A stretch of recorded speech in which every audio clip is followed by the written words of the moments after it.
हम naturally occurring acids मतलब जो हमें नेचर से मिलते हैं, नेचुरली अकर होते हैं एसिड्स, वो क्या क्या हैं। एसिटिक एसिड वो विनेगर में पाया जाता है, जैसे सोल मिल्क है, दही है, वो लैक्टिक एसिड मिलता है दही में। टर्मरिक में टरिक एसिड मिलता है, टोमेटो में ऑक्जेलिक एसिड मिलता है, नेटल स्टिंग्स और एंट स्टिंग में मेथनोइक एसिड होता है, ऑरेंज लेमन में सिट्रिक एसिड होता है। नेक्स्ट क्या है, पीएच ऑफ सोल्ट। सोल्ट हमें पता है जो हम कॉमन सोल्ट खाते हैं, सोडियम क्लोराइड, या फिर सोल्ट को हम ऐसे भी रिफाइन कर सकते हैं। Salt consist of positively charge ion cathode and negatively charge ion anode. तो NaCl है जैसे, तो Na पॉजिटिव है और क्लोरीन पे उस पर नेगेटिव साइन है। PH of salt, strong acid और प्लस स्ट्रॉन्ग बेस मिलके क्या कैसा सॉल्ट बनाते हैं, जैसे न्यूट्रल सोल्ट जिसका पीएच क्या होता है 7 के इक्वल होता है। जैसे कि एग्जांपल है सोडियम क्लोराइड, जो हम कॉमन सोल्ट को ही सोडियम क्लोराइड कहते हैं, जो कि हम खाने में डालते हैं। Salt of strong acid plus weak base, strong acid और वीक बेस मिलकर कैसा सॉल्ट बनाते हैं, एसिडिक सॉल्ट, जिसका जो पीएच होता है वो 7 से कम होता है। अब जैसे कि एमोनियम क्लोराइड मतलब NH4Cl and salt of strong bases और वीक एसिड मिलके बेसिक सोल्ट बनाते हैं, जिसका जो पीएच होता है वो 7 से बड़ा होता है, जैसे कि सोडियम एसीटेट CH3CONA। नेक्स्ट है केमिकल्स फ्रॉम कॉमन सॉल्ट। अब केमिकल्स हम क्या क्या बना सकते हैं कॉमन सॉल्ट से, सोडियम क्लोराइड से। हमें पता है कि जो सी वाटर होता है, समुद्र का पानी होता है, उसके अंदर बहुत तरह के सॉल्ट पाए जाते हैं, उसमें से हम NaCl को सेपरेट करते हैं। बड़े बड़े जो क्रिस्टल्स होते हैं जो हमें समुद्र से मिलते हैं, वो किसकी वजह से होती है, उनके ऊपर जो इम्प्योरिटीज़ लगी होती है, डर्ट होता है, उसकी वजह से, उसी को हम रॉक सोल्ट कहते हैं। Beds of rock salt were formed when seas dry, जब समुद्र सूख जाता है तो वो जो बेड्स ऑफ रॉक सॉल्ट हमें नीचे की तरफ नीचे मिलते हैं। Rock salt is mined like a कोयल को जैसे हम माइंड करके निकालते हैं, वैसे ही रॉक सॉल्ट को निकाला जाता है।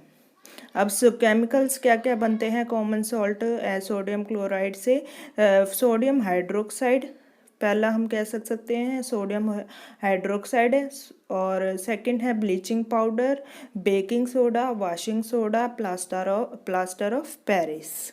अब ये एक एक करके हम पढ़ेंगे। फर्स्ट है जैसे सोडियम हाइड्रोक्साइड, NaOH से हम इसका फॉर्मूला क्या है, sodium stands for Na and hydroxide means OH।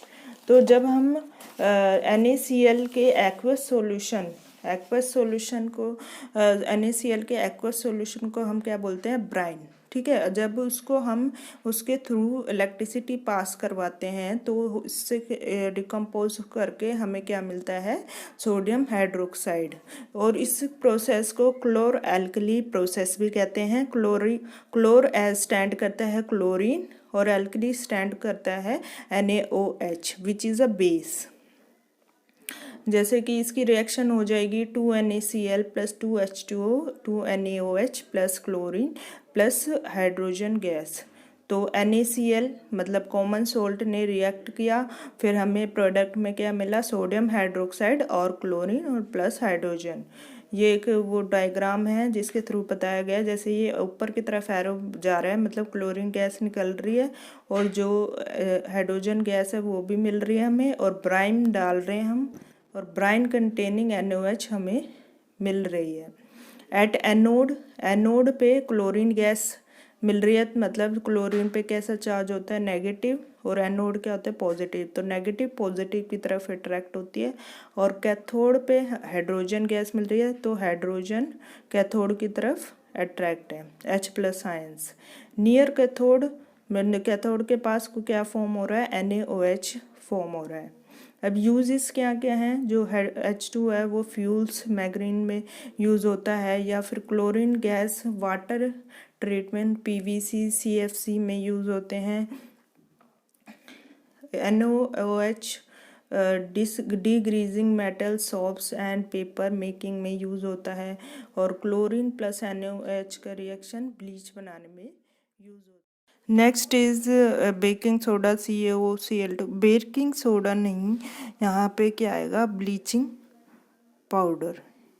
ये मैंने गलती से लिख दिया है, ब्लीचिंग पाउडर यहाँ पे आएगा। ब्लीचिंग पाउडर क्या है, produce by the action of chlorine on dry slaked lime.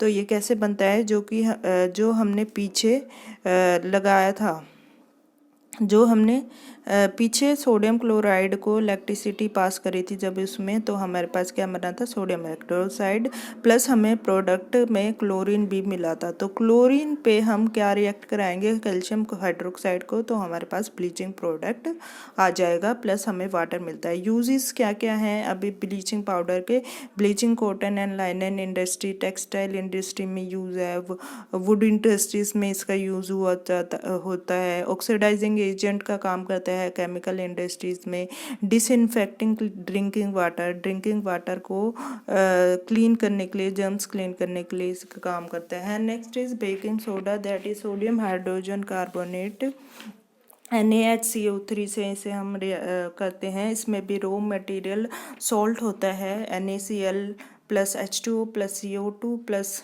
Ammonium को रिएक्ट करेंगे तो हमारे पास क्या बचेगा, ammonium chloride plus sodium hydrogen carbonate. एक तरह का ये मेल्ड नॉन कोरोसिव बेस है। जब ये हीट करते हैं हम इसको कुकिंग के दौरान, बेकिंग सोडा को, पता ही है ये पकौड़े बनाने के लिए या फिर बेकिंग के लिए सबसे ज़्यादा यूज़ होता है। तो जब हम इसे हीट करते हैं ड्यूरिंग कुकिंग, तो हमें क्या प्रोडक्ट मिलते हैं, Na2CO3 and plus water plus carbon dioxide मिलती है। तो ये कार्बन डाइऑक्साइड का यूज़ क्या होता है, जो फॉर मेकिंग बेकिंग पाउडर भी यूज़ करते हैं हम कुकिंग में। तो ये बेकिंग पाउडर क्या होता है, एक मिक्सचर होता है बेकिंग सोडा और माइल्ड एडिबल एसिड जैसे कि टर्टरिक एसिड। जब हम बेकिंग सोडा को हीट करते हैं और उसे मिक्स करते हैं या फिर मिक्स करते हैं वाटर के साथ, तो CO2 प्रोड्यूस होती है, जो कि ब्रेड और केक को ऊपर की तरफ राइस करने में मदद करती है और इस सॉफ्ट और स्पॉन्जी बनाते हैं। जैसे हम इडली बनाते हैं, तो इडली में अगर हम बेकिंग सोडा डालते हैं या फिर किसी भी चीज़ खाने की जो रेसिपी है उसमें अगर हम बेकिंग सोडा का डालते हैं, या फिर जैसे भटूरे बनाते हैं तो उसके जो आटा है उसमें वो क्या होता है, थोड़े टाइम के बाद ऊपर की तरफ आ जाता है, मतलब राइस कर देता है और वो सॉफ्ट और स्पॉन्जी बन जाता है। And ingredient in antacid, antacid में यूज़ किया जाता है। जो हमारे पेट में एसिड बनता है हाइड्रोजन क्लोराइड, तो उसके एंटासिड न्यूट्रलाइज कर देता है उस एसिड को जो हमारे स्टमक में बनता है। Used in soda acid, fire extinguisher में भी यूज़ होता है। नेक्स्ट है वॉशिंग सोडा, Na2CO3 10H2O इसका फॉर्मूला होता है। इसका मतलब होता है recrystallisation of sodium carbonate. Recrystallisation से हमें क्या मिलता है, सोडियम कार्बोनेट मिलता है। ग्लास, सोप और पेपर इंडस्ट्री में यूज़ होता है। मैन्युफैक्चर ऑफ बोरेक्स में यूज़ होता है। क्लीनिंग एजेंट का काम करता है डोमेस्टिक पर्पसेस में, और परमानेंट हार्डनेस ऑफ वाटर को रिमूव करने में हेल्प करता है। Fifth is plaster of Paris, जिसे कैल्शियम सल्फेट हेमीहाइड्रेट्स भी कहते हैं। इसका फॉर्मूला होता है CaSO4 1/2H2O। तो जिप्सम को अगर हम हीट करते हैं 373 K पे, तो उसके जो वो अपने वाटर मोलिक्यूल्स लूज कर वाटर उसमें से लूज हो जाता है और वो POP बन जाता है, मतलब प्लास्टर ऑफ पेरिस। ये एक तरह का वाइट पाउडर होता है और इसे पानी में मिलाने के बाद ये जिप्सम में बदल जाता है। इसके लिए ये रिएक्शन है। यूजेस कहाँ हैं, डॉक्टर्स यूज़ करते हैं POP फॉर सपोर्टिंग फ्रैक्चर में यूज़ किया जाता है, और टॉयज़ बनाने में, डेकोरेशन करने में, और सरफेसेस को स्मूथ बनाने के लिए। जैसे कि आपने देखा ही होगा, जैसे कि कोई रफ सरफेस है या सीमेंट के ऊपर भी हम POP करते हैं, जिससे कि वो जो सरफेस है वो स्मूथ बन जाता है।